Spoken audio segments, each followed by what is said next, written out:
I'm Neil Shearer, and the reason I'm here is because we thought the CVT was the charity for us, but back in May this year, they're asking the co-workers to sign a document to become employees, and otherwise, if they don't sign it, they will be evicted. And we don't want that.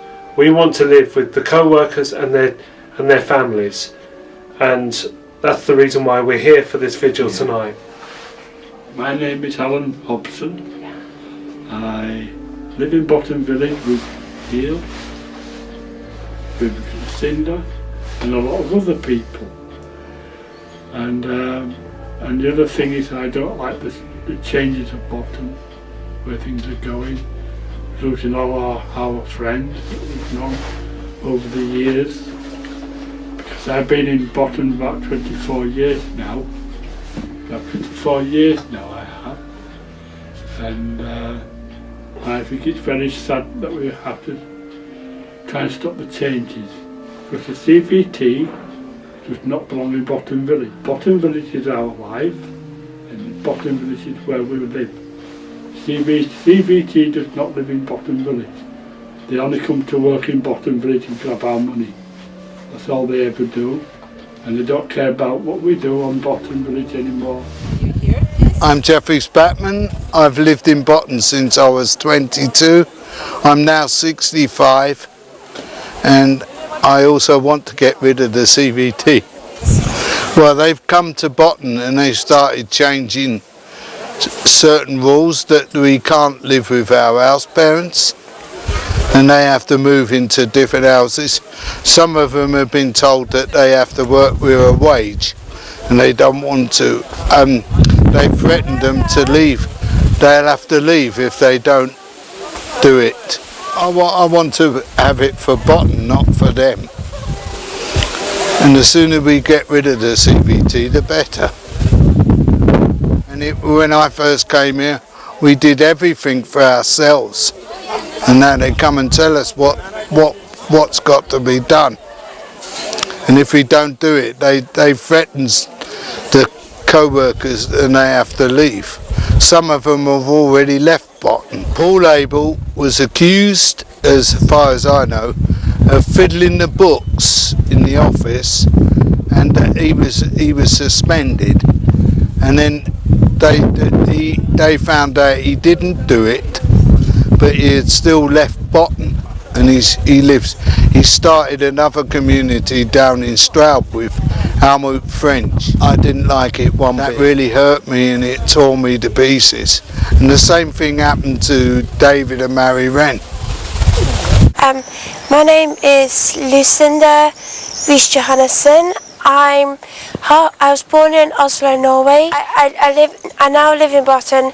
I like it because I've got people who are the same age as me, and there's people who care about me, and I can care about elderly people. Their family life is amazing because my first house was Bracken, and I had about 5 villagers plus me, and there was one villager called Emma Jury, and she can't speak. She's sort of handicapped, and she could only scream, and I tried to help her best as I could.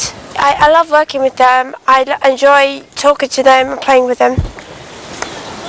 And I'm just coming to Stobby Hall, living with Hans and Lisa.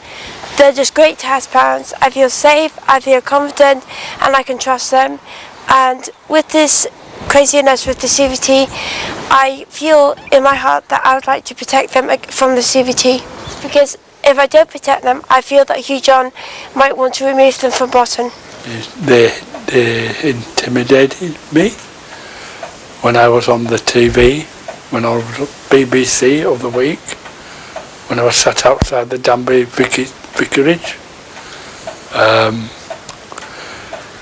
And it made me very nervous when I was trying to speak.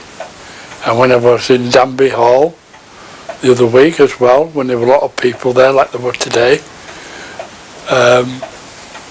they also tried to do it there, and that's what put me off. A lawyer to protect me from what I've been saying, because the reason being is that we are not allowed by the CBT to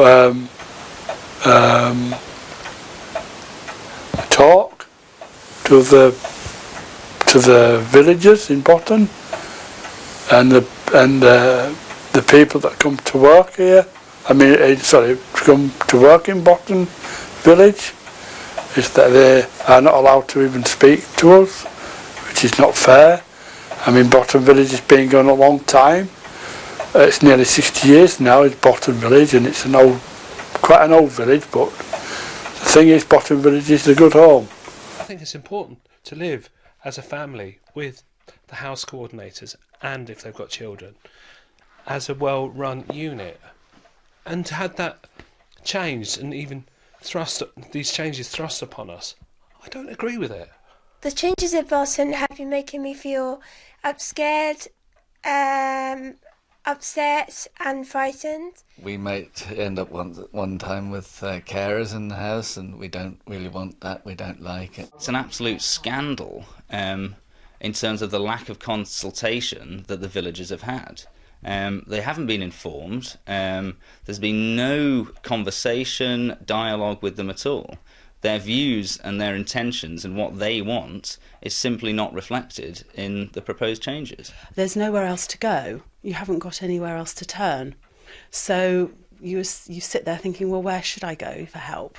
You know, and the police was one of the organisations, you know, we hoped could help us and come to our aid. I just wish someone would pick the phone up and get the CBT out of Boston and tell them to leave us alone. I've had enough of it.